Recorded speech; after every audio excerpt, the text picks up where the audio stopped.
Hello everybody, welcome back. Today as well we have got you another video, and in this video I'll show you how you can make a PayPal account in Italy. But before that, please do make sure to like our video, subscribe our channel, and yes, without any further delay, let's get started.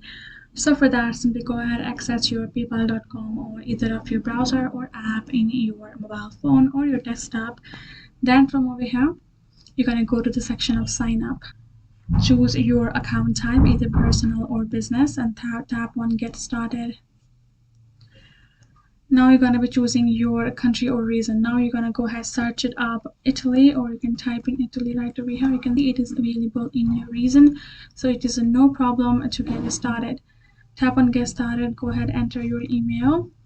Once you've added your email, tap on next. It has automatically changed the language itself. Go ahead, do that, and you will be able to go through the step of adding in your password and setting up your account.